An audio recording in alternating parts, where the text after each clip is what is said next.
नमस्कार नमस्कार नमस्कार. मी अवधूत गुप्ते तुम्हा सर्वांचं स्वागत करतो तुमच्या लाडक्या कार्यक्रमात, ज्याचं नाव आहे कॉटन किंग प्रस्तुत खुपते तिथे गुप्ते. आज आपल्या सोबत गप्पा मारायला, खुपणं सांगायला आणि त्यांच्याबद्दलचं खुपणं ऐकायला येणार आहेत स्वतः गुप्ते. आज हा कार्यक्रम खुपते तिथे गुप्ते नाही तर गुप्ते तिथे गुप्ते असणार आहे, कारण दोन्ही खुर्च्यांवरती गुप्तेच बसणार आहेत. पण काय खुपते ते मात्र असणारच आहे बरं का. तर मी स्वागत करतो ज्यांनी रंगभूमीवर पदार्पणातच माझ्याशी गाठ आहे असं ठासून सांगणाऱ्या आणि संपूर्ण कारकीर्द तशाच ठसक्यात गाजवणाऱ्या सुप्रसिद्ध अभिनेत्री आणि उत्तम इंटिरियर डिझायनर, रॉयल, डॅशिंग, स्पष्ट आणि तरीही अत्यंत प्रेमळ अशा वंदना गुप्ते.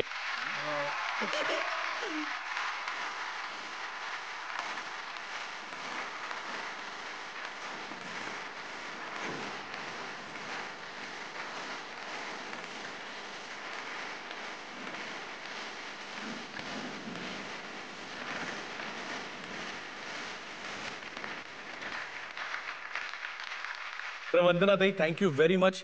झी मराठी हे तुझं स्वतःचं चॅनल आहे, हक्काचं चॅनल आहे आणि ह्या चॅनलवर तू तुझ्या हक्काच्या कार्यक्रमात गुप्ते तिथे गुप्तेमध्ये आल्याबद्दल तुझं खूप स्वागत. थँक्यू. सर्वप्रथम तुझी मी ओळख करून देतो आमच्या या हिरोईनची.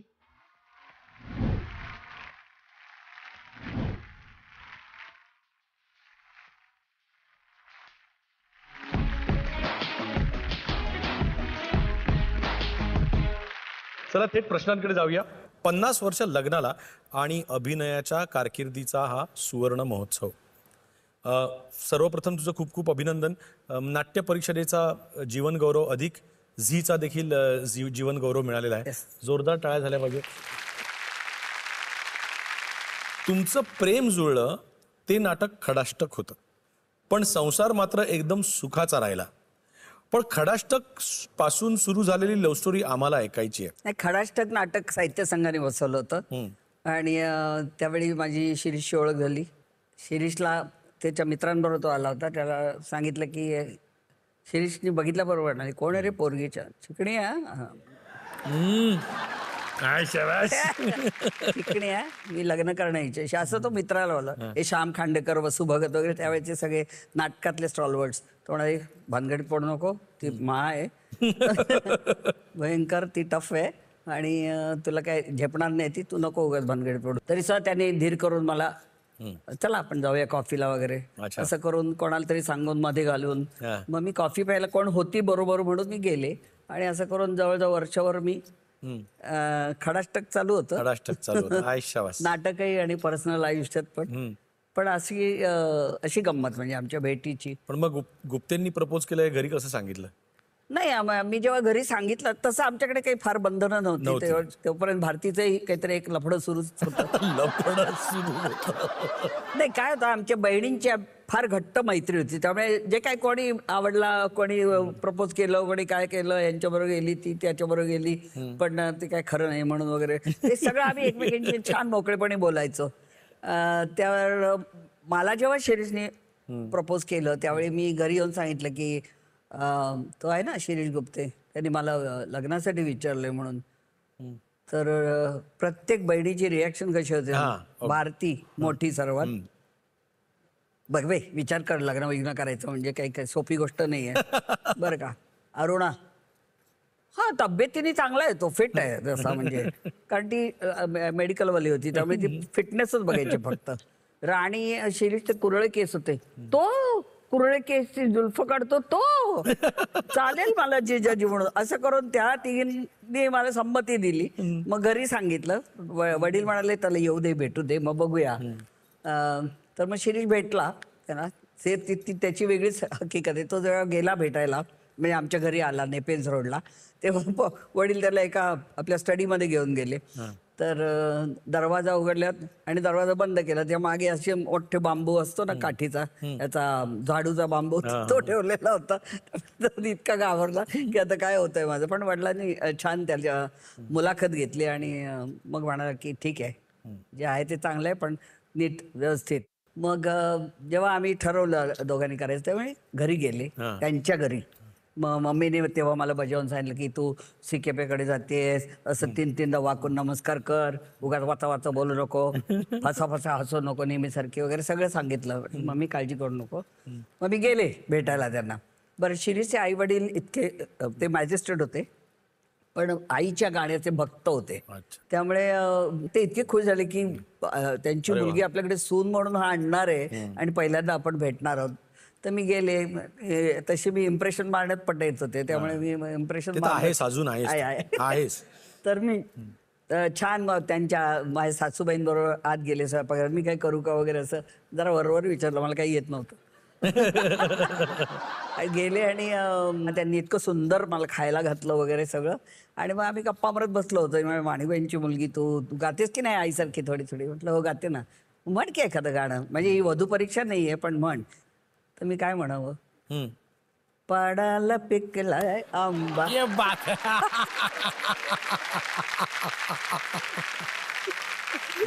बरं असं की नेट बघ असं करून सासऱ्यांना म्हणतात. पण त्याचा परिणाम असा झाला की माझ्या शेजारी माझा होणारा नवरा बसला होता. त्यांनी जी खाली मान घातली ती अजून वर काढलेली. गाणं होऊन जाऊ दे आठवणीतलं जरा, पाडाला पिकलाय आंबा. बघूया.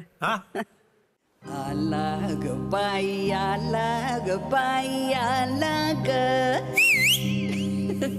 आला ग बाई, आला ग बाई, आला ग, आला आला आला आला हो, आला आला आला आला. अरे हे पाडाला पिकलाय आंबा, आला बाई पाडाला पिकलाय आंबा. नीट बघ, पाडाला पिकलाय.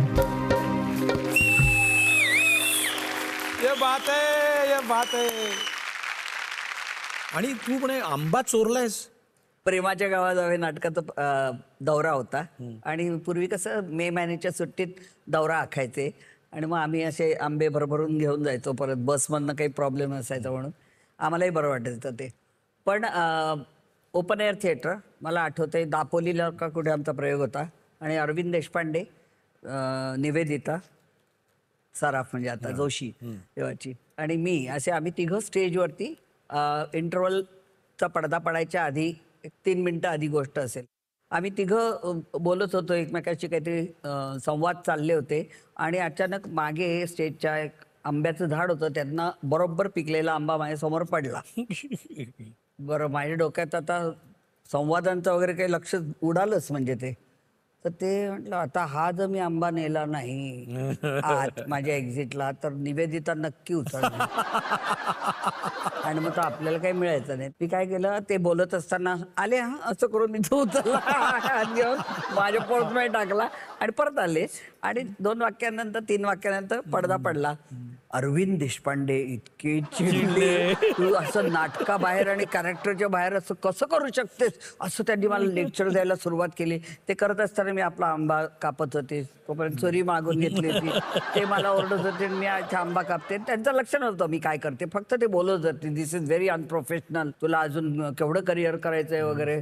मग ते बोलता बोलता मी त्यांना दिले आंब्याची फोड, त्यांनी खाल्ली आणि त्यांच्या लक्षातही नाही आलं ही हात तो आंबा त्याच्याबद्दल आपण बोलतोय आणि हिने आपल्याला खायला दिलं, मी खाल्लं आणि मग त्यांच्या लक्षात जाऊ दे असं करून गेली. पण असं कितीदा झालंय अरे. आणि आता वेळ झालेली आहे ही खुर्ची फिरण्याची. बर, ठीक आहे, ओके, हिअर वी गो. बघूया कोण बोलतंय बाईट मध्ये आता. हॅलो वंदना, मी सगळ्यात जास्ती जिच्याबरोबर काम केले अशी सहकलाकार आहे वंदना. मग जवळजवळ 9 ते 10 वेळा तरी तिच्याबरोबर मी काम केलेलं आहे. ओळख? अगं तुला ओळखता येत नाही का ग? अगं काऊ तुला ओळखत दिली प्रभाग. पण मला खुपणारी आठवण आहे वंदनाची, गमतीची, ती म्हणजे नाटकातली आहे. आम्ही अमेरिकेचा दौरा केला होता.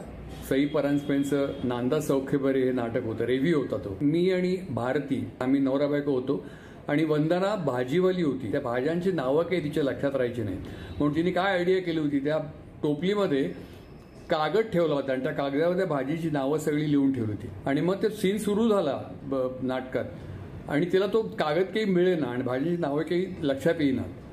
आणि मला भारतीने हाक मारली, अहो इकडे आ सूप घेऊन. म्हणजे ही एवढ्या जोराने का ओरडते. ती घरमालकीने बेरीज सोडून तिने वंदनाच्या ताईचे भयंकर उग्र रूपातल्या ताईचे बेरिंग घेतलं होतं आणि ती चिडली होती भयंकर. तिच्या लक्षात कसं राहत नाही डायलॉग्स. अशी तिच्याकडे रागाने बघत होती आणि वंदना हसत सुटली होती. तिचं बेरिंग सोडून हसणं मी पहिल्यांदाच पाहिलं. असं मी कधीही तिचं पाहिलेलं नाही इतक्या सिनेमात नाटकात, पण पहिल्यांदा ती हसत सुटली होती ह्याच्यामध्ये. तू तिकडे ते अरविंद देशपांडेंना आंबा चोरून रडवलंयस, चिडवलंयस. इकडे टोपलीमध्ये प्रॉम्प्टिंगची स्क्रिप्ट टाकून ताईला ऍक्च्युअली स्क्रिप्ट चिडवलंयस. नव्हतं माहितीये का, ते भाज्यांचे क्रम होते. पहिली भाजी ही, दुसरी भाजी ती, म्हणून अशा चिठ्ठ्या ठेवल्या होत्या. त्या सगळ्या त्या ओल्या भाजीनी चिखल झाला होता, त्यामुळे तो गोंधळ उडाला. आणि ती ही मला फटके मारते बरं का दीदी, नुसती नाही बसली ती, नुसतं नव्हती करत, ती फटके म्हणते काय ग दे ती भाजी. ती मोठी बहीण पण जागी झाली आणि तिने पण बेरिंग सोडून वेगळंच वागायला सुरुवात केली. पण असे किस्से खूप आहेत रे.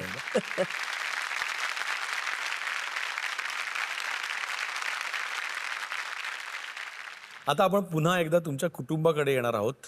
आणि वंदनाताई, मला सांग, मी असं ऐकलंय की तुझ्या कुटुंबाचं आवडतं गाणं म्हणजे विजय पताका श्रीरामाची.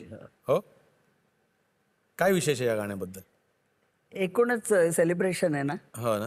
हा, म्हणजे कुठल्याही संकटातून बाहेर पडल्यानंतर जेव्हा आपण एखादा वेलकम करतो, तसं ते वेलकमिंग सॉन्ग आहे. आणि त्याच्यात जी ईर्ष्या आहे ना, ती फार आवडते मला. त्यामुळे विजय पताका खूप आवडतं. मग आता तू गाणं ते आमच्यासाठी गावस असं माझी इच्छा आहे. कोणी तू नको रे मला गायलो, थोडस नको रे. तू गा माझ्या बरोबर.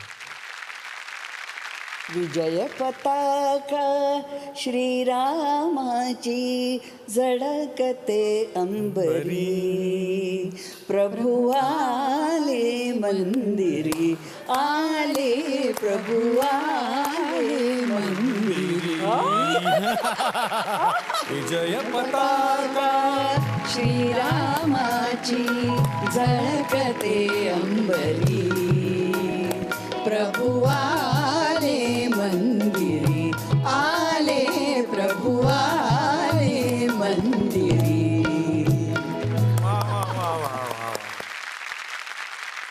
सरप्राईज कसं वाटलं? हा, बोलतच. तर तुम्हा दोघींचं स्वागत. तूच ओळख करून दे दोघींची.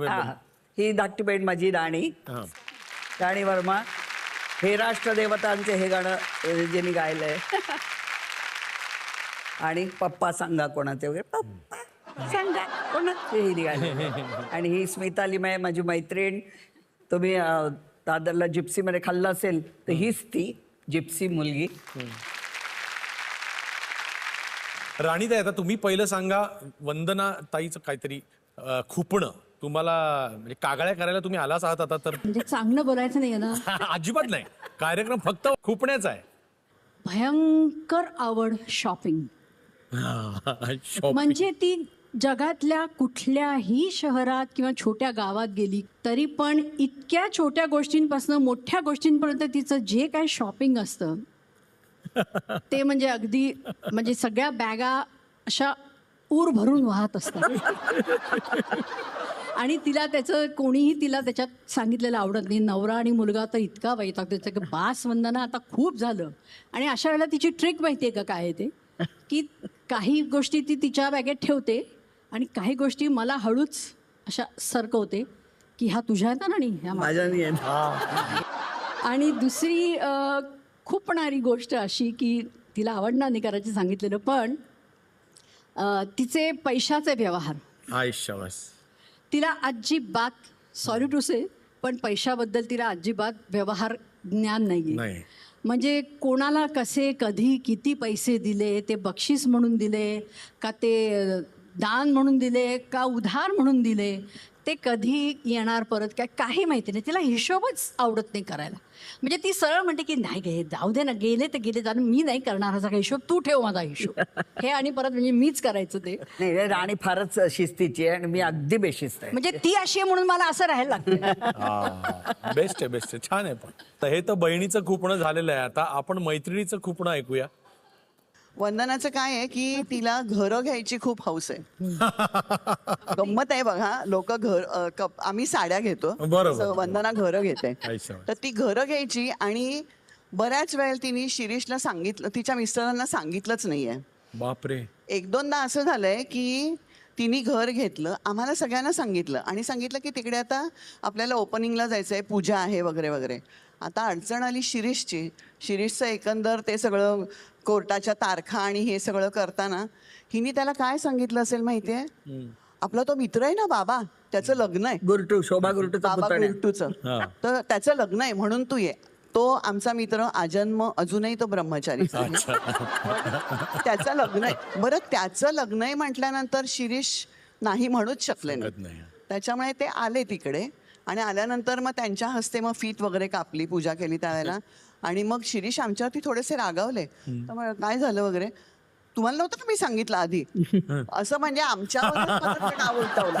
तुम्हाला आधीपासूनच माहिती होतं. आणि शिरीष आमच्याकडे रागावून बघतोय, म्हणजे तुम्ही सगळे बदमाश, हिला तुम्ही सामील झालेले आहात म्हणून. अशी बदमाश. कमाल आहे. म्हणजे मी हा एक्सपिरियन्स मला मला स्वतःला विचार करून surprise अंगावर दिला. काटा आला की माझ्या बायकोनी मला घेऊन जाते कुठेतरी फिरायला.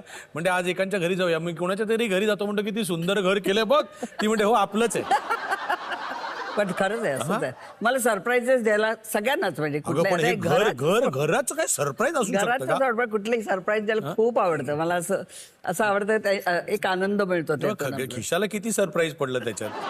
नाही, मी सगळ्यांना अशी बरोबर मॅनेज करते. माझ्याकडे पैसे आले की देईन ना, थोडे जसे येतील तसे देईन, असं करून मी ते वेळ मारून फार छान जमतं तिला. हो ना. देते. आणि तसंच केलंय, तशीच घरं घेतली आहेत.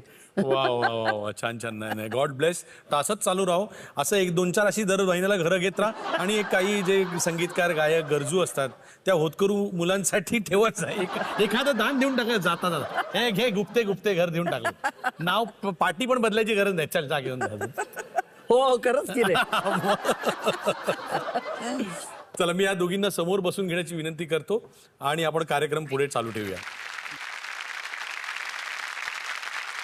आजही एखादी स्त्री, महिला जेव्हा गाडी चालवते तेव्हा इतर पुरुष ड्रायव्हर्सना ते अतिशय खुपतं, असं लोकांचं म्हणणं आहे. हो, खरंच आहे. पण असं मी काहीतरी ऐकलंय, किस्सा ऐकलाय. अजूनही माझा किस्सा तर 25 वर्षापूर्वीच आहे, 20 वर्षापूर्वी. ना, काय किस्सा आहे पहिलं सांग, कबूल कर. शिवाजी मंदिरचा दुपारचा प्रयोग करून मी घरी जायला निघाले होते. रात्री 2:30 वाजता माझी फॅमिली बरोबर अमेरिकेची टूर होती. आणि नाटक संपवून मी परत येत होते. मी गाडी फार छान चालवते. आम्हाला माहित. नाही नाही नाही, ती रॅश ड्रायव्हर नाहीये, पण फास्ट ती चालवते. म्हणजे पण ती वेळेला डॅशिंग पण असते. हो ना. त्यामुळे मी माझ्या त्वरेत चालवत होते गाडी. तर एका रिक्षावाल्याला ओव्हरटेक करून, मी लिंकिंग रोडवरती ओव्हरटेक करून गेले. तर त्याला राग आला की बाई एक आपल्याला ओव्हरटेक करून गेली. म्हणजे रिक्षावाल्याला खरं म्हणजे त्रास व्हायचं काहीच कारण नाही. पुरुष जात असतील तर त्याला काही वाटत नाही, पण बाई आपल्याला ओव्हरटेक करून गेली म्हटल्यानंतर त्याच्या पोटात दुखायला लागलं आणि त्यांनी मला शिवी दिली. आणि मग मी साधारण अंदाज घेत घेत त्याला बरोबर पुढे जाऊच दिला नाही अजिबात. आणि मी अशी लिंकिंग रोडला मध्ये डिवायडर, सांताक्रूज पोलीस स्टेशनच्या समोर सिग्नलला सगळ्या गाड्या थांबतायत म्हटल्यानंतर मी त्याच्या पुढे अशी आडवी गाडी उभी केली माझी. त्याला धड इकडे जाता येणार, सिग्नल बंद होता, कॉर्नर केला. असा कॉर्नर केला मी त्याला आणि मग उतरले खाली गाडी. हाय स्पीड मध्ये एंट्री. आणि क्या बोला आपने, तर कारण तो हिंदी भाषिकच होता, त्यामुळे आणखीच सटकली माझी. तर कुछ नाही, कैसे चलाते आप गाड़ी, असं मला तो बोलला. आपने गाली दी मुझे. नाही नाही, मैं कभी गाली नहीं देता. तर मागे दोघं नवरा बायको बसले होते. त्यांना म्हटलं तुम्ही ऐकलं काय म्हणाला? हो ऐकलं. म्हटलं काय बोलला? नाही नाही, आम्ही कसं बोलणार ते. त्याने ऐकलं होतं. म्हटलं हो ना, त्यांनी शिव्या दिल्या ना मला. म्हणे हो दिल्या. म्हटलं उतरा खाली. त्यांना पहिल्यांदा पॅसेंजरला खाली उतरवलं. मग तो आला, ये क्या कर रहे आप, ये क्या है तमाशा रखा है. म्हटलं तमाशा वगैरे काही नाही, तुम उतरो नीचे. तो उतरला खाली. तर मला एक टेक्निक माहिती आहे की अशी तिरपी रिक्षा छान अशी झोपवता येते. त्याला झोपवला, ते दोघं, तो इतका बोंबलायला लागला, मी असा हात झटकला, गाडीत बसले, तोपर्यंत सिग्नल सुरू झाला. अरे वा. स्कूटर तिरपी करताना पुरुषांना सुद्धा भ्या होतं, तू रिक्षा तिरपी केलीस म्हणजे कमाल आहे. त्यांनी आयुष्यात पुन्हा कधी स्त्रीकडे वाकड्या नजरेने बघितलं नसेल, तोंडातून शिवी काढली नसेल. बात आहे. राज ठाकरेंनी गाडी थांबवून तुझ्या गाडीचं प्लॅस्टिक कव्हर फाडलं होतं म्हणे. नवीन गाडी घेऊन मी त्या गल्लीतून येत होते आणि राजा नेमका फेऱ्या मारत होता त्या गल्लीत. तर ते नवीन गाडीला सीट वरती, त्या ह्याला फ्लॅप वरती वगैरे सगळं प्लास्टिक असतं ना, ते काय मी काढलेलं नव्हतं. गाडी नवीन घेऊन येत होते. उतर पहिली खाली. मला म्हणाला, थांबवली त्याने गाडी, उतर. म्हटलं अरे का, इथे मराठी माणूस दिसतो, कशाला ते वाचवायचंय का तुला, कुठे डाग पडेल का काय. मग म्हटलं अरे थांब, मी घरी जाते काढते. नाही, मग त्यांनी ती काच खाली करायला लावली आणि फ्लॅपचं पहिलं फरा ओढून काढलं प्लास्टिक. आता जा. मग मला काढायलाच लागलं. म्हटलं कमाल आहे राजसाहेब, तुमची पण कमाल. आणि आता वेळ झालेली आहे ती आमच्या अतिशय लाडक्या राऊंडची, ज्याची अख्खी महाराष्ट्र वाट बघत असतो, आणि तो म्हणजे फोन राऊंड. हॅलो पप्पा.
माणिक दादरकरची जेव्हा माणिक वर्मा झाली, माणिक दादरकर आधी नाव होतं, गाजतच होतं, पण वर्मा झाल्यानंतर सुद्धा इतकी वर्ष फुल सपोर्ट वडिलांनी दिला. आणि आपलं मोठेपण बाजूला ठेवून, आपलं सगळं कार्य बाजूला ठेवून, ते तिच्यासाठी स्वतःची महत्त्वाकांक्षा बाजूला ठेवून कायम उभे राहिले. आणि आम्हाला चौघींना इतकं छान वाढवलं त्यांनी. मी जे म्हणाले सकाळी सुबह मैं 9 बजे निघली, ते रोज तिथे बसून आम्हाला विचारायचे संध्याकाळी. आपल्या मुली, त्यांचा विश्वास होता आपल्या संस्कारांवर, पण त्या काय करतायत, कुठे जात आहेत, कोण कोण भेटलं, ते सगळं जाणून घेते. हाँ अच्छा, फिर कौन मिला, अच्छा हाँ कैसे है वो, हाँ मैं जानता हूँ उनको. म्हणजे त्यांना माहिती असायचं. लक्ष ठेवण्यासाठी बरोबर ते आराम खुर्चीत बसून आमची माहिती काढायचे. त्याच्यानंतर रोज एक वाक्य ऐकवायचं की कुछ भी हो सकता है जिंदगी में. आम्हाला एवढं स्ट्रॉंग त्यांनी बनवलं की आम्हाला कुठल्याच बाबतीत आम्ही डगमगू नये म्हणून स्ट्रॉंग, म्हणजे फायनान्शियली आणि mentally and physically always be strong, असं त्यांचं सांगणं होतं.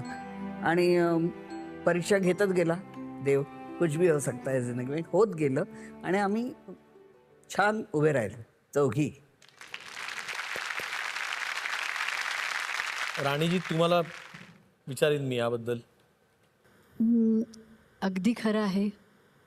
पप्पांनी आमचा इतका सांभाळ केला आहे, म्हणजे खरं म्हणजे आई मम्मी खूप टूर्सवर वगैरे असायची, पण त्यावेळेस पप्पांनी जो आम्हाला धीर दिला आणि आम्हाला चौघींना जे सांभाळलं, म्हणजे त्याला मोल नाही.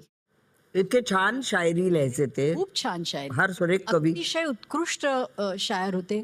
जर तुमची परवानगी असेल तर मी त्यांचे नज्म त्यांनी लिहिली आहे, फार सुंदर. इरशाद.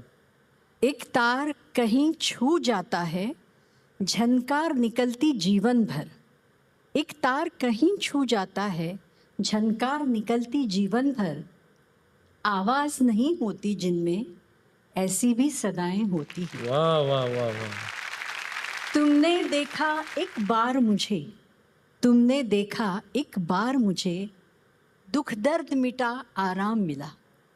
तुमने देखा एक बार मुझे, दुख दर्द मिटा आराम मिला. नजरों से पिलाई जाती हैं, ऐसी भी दवाएं होती. वा वा वा वा वा वा. आणि एक शेवटचं त्यांचं खूप सुंदर होतं. कर दिया फैसला किस्मत का, आएंगे मिलने आज रात. कर दिया फैसला किस्मत का, आएंगे मिलने आज रात. इंसान खुशी से मर जाए, ऐसी भी सजाएं होती. वा वा वा वा वा. अरे फार सरकलायचे, फार सरक. ते प्रभातमध्ये गीतकार म्हणूनच लागले होते ना. अच्छा. त्या आईचे हिंदी उच्चार सुधारण्यासाठी पप्पानं सांगितलं होतं की तुम्ही जे लिहिताय ते हिंदी उच्चारांवर त्यांच्यावर मेहनत घ्या जरा. ते मेहनत घेता घेता दोघं प्रेमात पडले अरे वा. आणि पण फार फार छान शायरी करायचं. वा वा. चला, ह्या निमित्ताने आम्हाला वर्माजींबद्दल इतकं छान कळलं, जवळनं कळलं आणि छान वाटलं. आणि वंदनाताई, पुन्हा वेळ झालेली आहे खुर्ची फिरण्याची. बापरे. खूप सांगण्यासारखं आहे. माणिक माणूस म्हणून, विवाहित स्त्री म्हणून, आई म्हणून, कलावती म्हणून, गुरु म्हणून, अशा बरेचसे माणिकचे चेहरे मी पाहिले आहेत. ओळखला का आवाज? कोण? किशोरी आमोणकर. फिरवा खुर्ची, पुढचं प्रत्यक्ष बघू द्या किशोरीताईंना.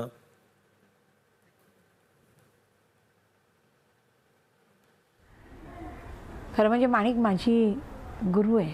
म्हणजे कशी की आम्ही लहानपणापासून फक्त स्वरांचं विश्व शिकलो, स्वरांची भाषा शिकलो.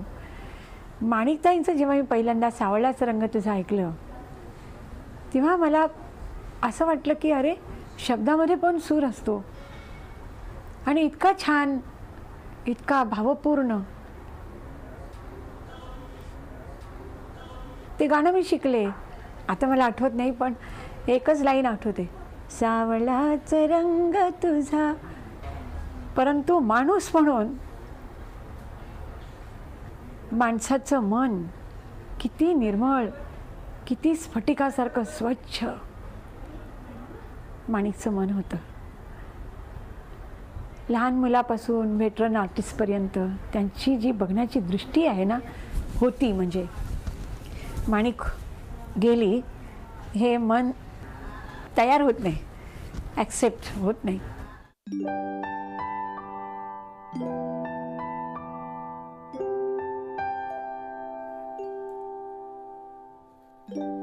दोघी नाहीत आता. आईचं तर आता किशोरीताई म्हणाल तसंच खरंच इतकं निर्मळ स्वच्छ मन. मी जेव्हा नाटक करायचं ठरवलं ना, त्यांनी कधीच कोणाला आडकाठी केली नाही. तुम्हाला काय जमेल ते करा, तुम्हाला हळूहळू सापडेल तुम्हाला काय करायचंय, आम्ही काही सांगत नाही. पण जेव्हा नाटकात काम करायला मी सुरुवात केली, आईने एकच सांगितलं की विद्यार्थी दशा सोडू नकोस अजिबात. शेवटपर्यंत विद्यार्थी म्हणून जगलीस ना तर तुझा विकास होत राहील. आणि शिडी गाठायची, पण शेवटची पायरी कधी नाही चढायची. वर गेली की तुला वाटेल अरे आपण आलो की वर सगळं चढून. त्यामुळे शेवटची पायरी कधी नाही गाठायची. म्हणून ते आईने सांगितलेलं कायम लक्षात आहे, विद्यार्थी दशा सोडायची नाही.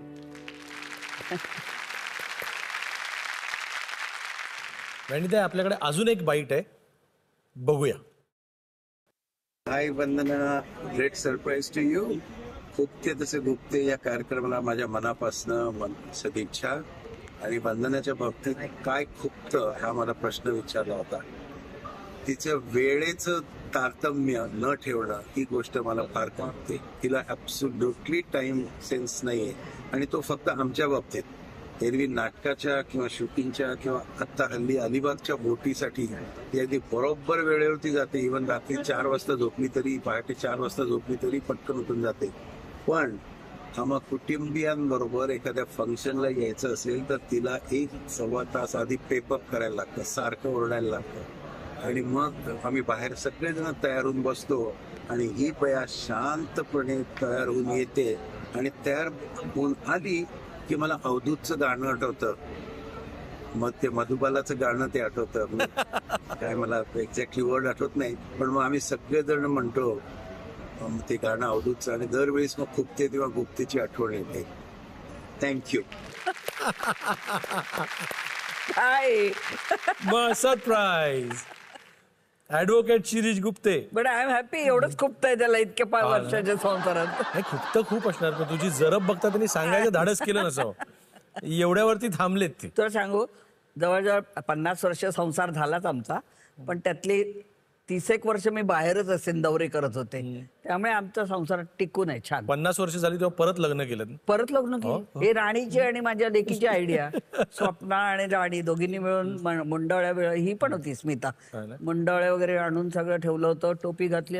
हे काय म्हटलं, अरे आम्हाला चॉईस द्या ना जरा. परत त्याच पाण्याचं लग्न करा. कधी वडाची पूजा नाही केली. हो ना. मी सासूबाईंना सांगितलं मला चॉईस आहे, त्याला असेल नसेल मला माहित नाही, पण मला पुढच्या जन्मी परत हात नवरा नको.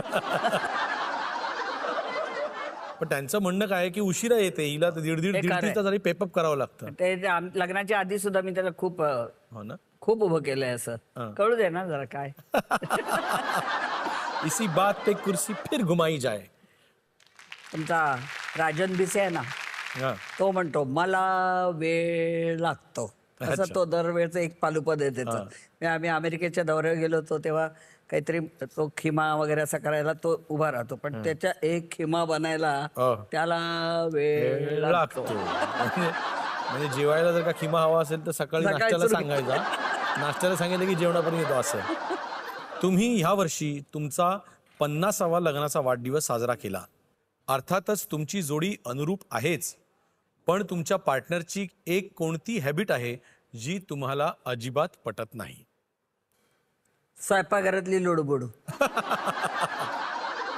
मी मेनू ठरवला की हा मुलींकडे हे दिलं करायला की हे करायचं आहे आपल्याला आज, तर तो फोन करून सांगतो की मी घेऊन येतोय काहीतरी हे, ते सगळं बाजूला ठेवतो. मी सांगतो ही लुडबुड आहे ती खूप ते. अरे बापरे बापरे.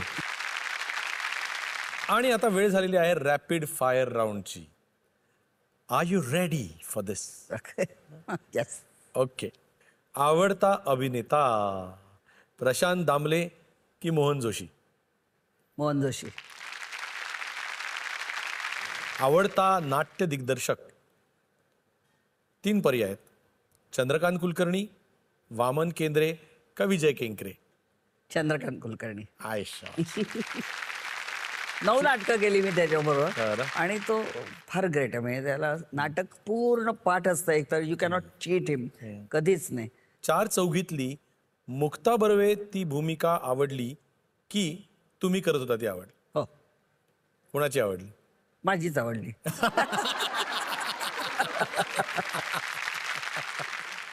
का सांगू? सांग. कारण म्हणजे आपण म्हणत आलो की 20 मिनिटाचा मोनोलॉग, तो लिहिलाय तो 15 ते 16 मिनिटाचा आहे, पण तुम्ही लिसनिंग द्यायला पाहिजे. अर्थात मी जेव्हा बघितला तेव्हा पहिला प्रयोग होता, आणि नंतर निझीचा अवॉर्ड सेरेमनीमध्ये ती उभी राहिली त्या वेळेने त्यांनी केला. पण लिसनिंग इज व्हेरी इम्पॉर्टंट. तर फोनवरचा संवाद आहे तो जर तुम्ही पलीकडून ऐकून रिॲक्ट नाही झालात तर जरा घाई उडते, आणि मग तो 15 मिनिटातच आटोपतो. तर ते तो स्पेस द्यायलाच पाहिजे, आणि इथून काम करायला पाहिजे. आता काय झालंय, म्हणजे तिला मी दोष देत नाही, माईक इथे असल्यामुळे ना तुम्ही आतून आवाजच काढत नाही, फक्त इकडनं बोलता, फक्त घशातनं बोलता. आतून यायला पाहिजे. म्हणजे झोकून काम करणं जे आहे ते येत नाही. नुसती बॉडी लँग्वेज नाही उपयोगाची, स्वर आणि स्वरांची खेळणं. थोडा अभ्यास प्रत्येकाने स्वरांचा पण केला पाहिजे. कोण जास्त सहनशील आहे, शिरीष गुप्ते की वंदना गुप्ते?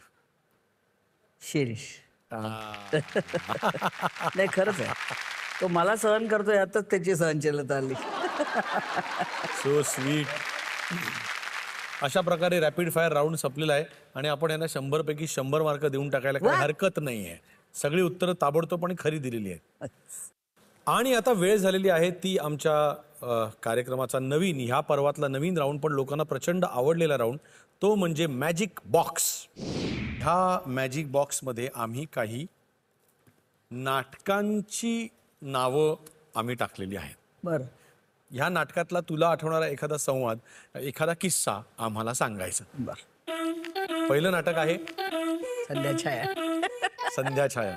संध्याछायामध्ये एक साडी बदलून मला, म्हणजे जेव्हा काळ पुढचा दाखवायचा असतो, 2 दिवस 3 दिवस मध्ये गेलेले, तेव्हा साडी बदलायला पाहिजे, कपडे बदलायला पाहिजेत. ह्याचा बराचदा विचार केला जात नाही, पण मी त्यातल्या त्यात ट्राय करते की नाही आपण करावं. 9वारी साडी होती आणि तेव्हा त्या शिवलेल्या साड्या वगैरे नव्हत्या, पण मी निदान फक्त पिना लावून ठेवलेल्या साड्या, आणि 9वारी नेसून मला बरोबर 61 सेकंदात बाहेर यायचं होतं. हा, तर साडी ब्लाऊज बदलून तोपर्यंत दिलीप प्रभावळकर नुसता फेऱ्या मारतोय की त्याला असं वाटायचं की माझे हे सगळे संपेस्तोवर इकडचे व्यवहार जे करायचे होते त्याला, तोपर्यंत वंदना नाही आली तर मी काय करू, मी काय बोलू. त्यामुळे तो टेन्स असायचा. पण मी बरोबर 60 सेकंद झाले की बरोबर, आणि बाहेर गेल्यानंतर असं करा पण नाही. असं मी कित्येक नाटकात केलेलं आहे. म्हणजे ही तर 9वारी साडी. आता पुढचं नाटक सुंदर मी होणार. हे नाटक खूप माझ्या जिव्हाळ्याचं आहे. एक तर पु ल देशपांड्यांचं नाटक, ते त्यांच्या अमृत महोत्सवानिमित्त जेव्हा 3 नाटकं 4 नाटकं करायची ठरली, ती 4ही नाटकं मला विचारली होती वेगवेगळ्या निर्मात्यांनी, 4 वेगवेगळी नाटकं. पण मी हे निवडलं कारण मला असं वाटलं, आता खुर्चीत बसून मी जी बसली आहे तशी ती कभिमानाची हळवी विकलांग झालेली अशी मुलीची कथा आहे, जी रॉयल फॅमिलीतली आहे, आणि ती आपल्या भावंडांना सांभाळत एका खिडकीतून जे जग बघते त्याच्यावरनं ती काव्य करते आणि सगळ्या कुटुंबाला. या दरम्यान कधी पुलंचा सहवास लाभला का? पुलंचा सहवास कायमच लहानपणापासून लाभला. पुलं भाईंची मी गोष्ट सांगते तुला की नाट्यदर्पणचा एक सोहळा होता, ज्याच्यात तो खूप मोठा सोहळा व्हायचा, आणि त्यात नाट्यसंगीताचा एक प्रोग्राम होता. त्याच्या आधी एक नाटक झालं होतं नाट्यदर्पणच्या सोहळ्यात, आणि नंतर जितेंद्र अभिषेकी, वसंतराव देशपांडे, माणिकबाई असे 3 नाट्यसंगीत गाणार होते आणि पुलं त्याचं निरूपण करणार होते. तेव्हा ते सगळे स्टेजवर उभे होते आणि मी आईचा हात धरून मी गेले होते तिथे. तेव्हा मला कोणी ओळखत नव्हतं, म्हणजे मी नाटकात आले पण नव्हते तेव्हा. तर सांगत होते, भाई आपण अशी करूया ना, इथे हे बसूया, यांना बसूया, म्युझिशियन्स असे करूया, आणि मी इथे बसील, असं त्यांचं चाललं होतं. तर तिथे बरेच आधीच्या प्रयोगाचे जेव्हा आपण सेट काढतो ना, तेव्हा मोठे मोठे खिळे पडलेले असतात, लहान लहान खिळे असतात, भरपूर खिळे होते. तर मला भाई म्हणाले का ना तिथे नको पाऊल टाकू, ते खिळे पडलेत बघ जरा सांभाळ. ते म्हटलं ते खिळे नाही आहेत, आधीच्या प्रयोगातल्या चुका आहेत त्या. तेव्हा मला त्यांनी असं उचललं होतं आणि मला माणिकडे काय ग हिची विनोद बुद्धी, मलाही नाही सुचलं हे. चला पुढचं नाटक बघूया कुठलं आहे, आणि शेवटचं नाटक वाडा चिरेबंदी. महेश एलकुंचवारांचं नाटक. त्यातलं संवाद सगळे वराडी होते. ते शिकण्यासाठी मी खूप मेहनत घेतली आणि चंकोरी पण ती आत्मसात करायला लावली मला. तर ती भाषा जर तुम्हाला नाही जमली ना, तर ती भूमिकाच सगळी खोटी होऊन जाते. जसं मला झुंज नाटकाचं माझी रखमाची होती भूमिका, तर ती भाषा समजण्यासाठी मी जाऊन वाड्यात राहिले होते एक दिवस. आणि तिचं नाव मला आठवतं, जी ॲक्च्युअली रस्ते झाडणारी बाई होती. तिचं उठणं बसणं, पदर सावरणं, चूल सांभाळणं, मुलांना जेवण वाढणं, हे सगळं बघायचं होतं, जस्ट तिची बॉडी लँग्वेज शिकण्यासाठी म्हणून. तर ती भाषा मला जमवून घेण्यासाठी खूप शिकायला लागलं, मेहनत घ्यायला लागली. वंदनाताई, मग त्या झुंज मधल्या भाषेची एखादी झलक. ओके. त्यात प्रमोद पवार माझ्या मुलाचं काम करायचं, म्हणजे मानलेला मुलगा, आणि त्याचे वडील मधुकर तोरणमल होते, आणि शिवराळ भाषा होती मला. पण त्यातली फिलॉसॉफी इतकी छान आहे, म्हणून मी तो बोलून दाखवते. मेल्या मोड द्या तुझ्या जीवाला पडलं किड, मला घराबाहेर काढा म्हणतो, तुला मरी आहे पुढं कापला कोंबड्या. प्रिन्सिपल का म्युन्सिपल दम कुणाला देतो, सोडतो म्हण. अहो सोडा, मी काय हातात बांगड्या नाही भरलेल्या, मोलमजुरी करीन, रस्ता धाडीन, पण तुमच्या तोंडाकडे नाही आहे. तुम्ही मस्त प्रिन्सिपल आहे हा. माझ्या येडी बागडी चौकानं सोडवा आधी. मला सांगा, जेवणाचा घास 5 बोटा हातात घेतात म्हणून बोटा घास खातात वय, बोटातला घास वटात जातो म्हणून वट घास खातात वय, वटातला घास दात चावतात म्हणून दात घास खातात वय, चावल्याला घास नरड्या वाट पोटात जातो म्हणून नरड घास खातं का? अहो घास खातं पोट. आता तुम्ही म्हणाल घास जर पोट खातं तर मग हे ताटातून वाटात, वाटातून वटात, वटातून दातात, दातातून गच्चातून, गच्चातून पोटात, एवढी लांबण काय पाहिजे? अहो ते ताटात पोटावर ठेवावं. मला सांगा, पोट खाईल का ते ताटातला घास? नाही खाणार, मधली लांबण लागणारच. मोठे आले.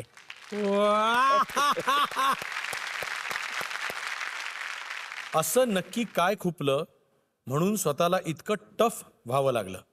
मुलांना आपली गरज भासावी म्हणून आपलं अस्तित्व ठेवायला हवं, टिकवायला हवं, आणि प्रेक्षकांना आपण देतोच आहोत नाटकातनं, तेही टिकून राहावं. ही जी धडपड होती, ती धडपडमुळे मी टाईम मॅनेजमेंट शिकले आणि मी टफ झाले कुठल्याही सिच्युएशनला तोंड द्यायला.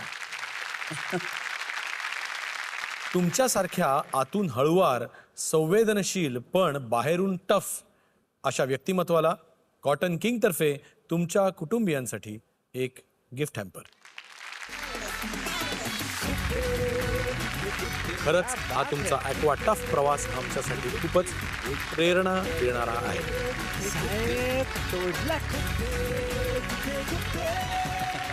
तुमचा पुढील प्रवास असाच आनंदी आणि आरोग्यमयी व्हावा ही इच्छा व्यक्त करत तुम्हाला आम्ही देत आहोत अमृत नोनी तर्फे एक गिफ्ट हॅम्पर.